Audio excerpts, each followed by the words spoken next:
We are at La Banquina in Copenhagen right now. It's a little piece of heaven.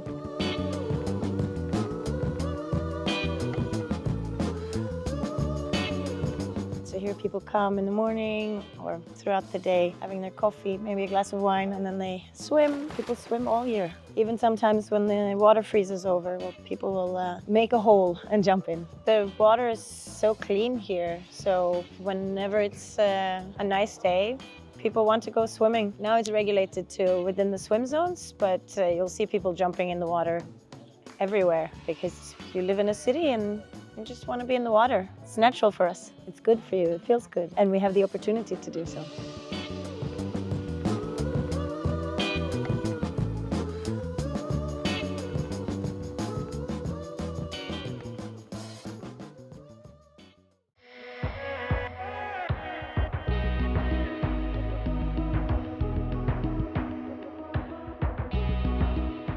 Copenhagen is really a recreational city. We are lucky here to see that we have a harbour which is not necessarily used for industrial purposes. The only industrial purpose we can see this is public transportation with electric boats. All water bodies are used by Copenhageners to enjoy, being paddleboarding, swimming, winter swimming, and all infrastructures and amenities are actually organized by the public sector for this purpose.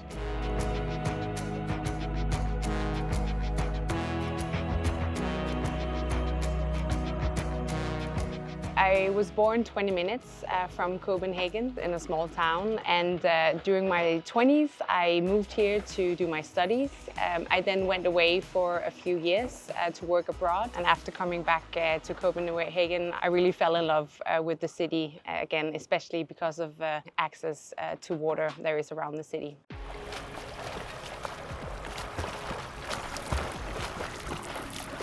I learned how to swim when I was a kid and I really loved the water. But my journey in terms of starting open water swimming and swimming in the city started in 2015 when I was training for a triathlon. And that really became my kind of pathway into swimming in the city.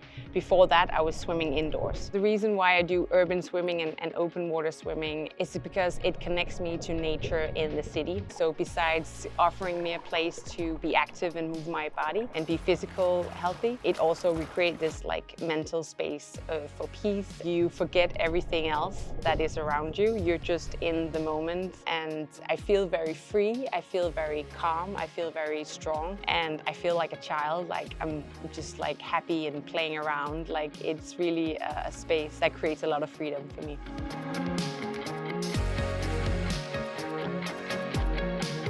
Bringing infrastructure to people, that's a way to raise awareness towards environment. When people start to understand what environment means for them, for their loved ones, they do start to care. And what you care and brings basically love, and you protect basically what you love. Raising awareness about the environment, providing good infrastructure, this is a way for them to start caring and protect their local environment.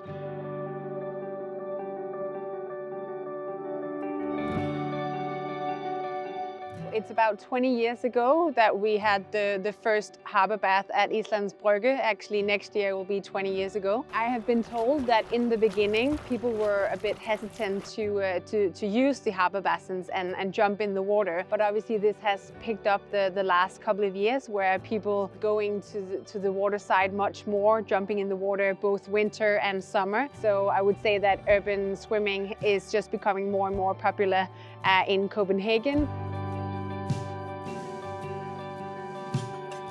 We can see year after year in the investment in reducing pollution, making sure that sediments do stay at the bottom of the water, investing in water quality testing. In general, the water quality is good here. However, after a big rainfall, after a big storm, you will see the screens outside of the bathing zones marked by red, because the sewage systems have been overflowing.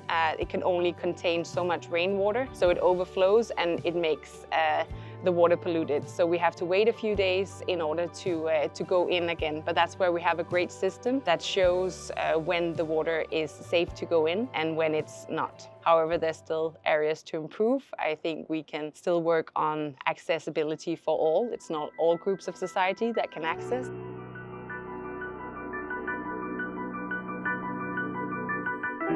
I'm both a member and I work for Copenhagen Water. It's an open water swimming and water community where we offer different ways of being in the water. And the purpose of Copenhagen Water is to give more people the ability to be safe and comfortable in the water, so by swimming, but also to connect with the water. We have become a part of the Swimmable Cities Alliance, which is a global alliance that works towards getting waterways clean and cities more healthy and more climate resilient as well. And we believe that swimming can lead the way there. It is a new initiative with great leadership within the initiative and the partners network. It is growing and it's very promising for the future, not only at the global level, but also for local communities.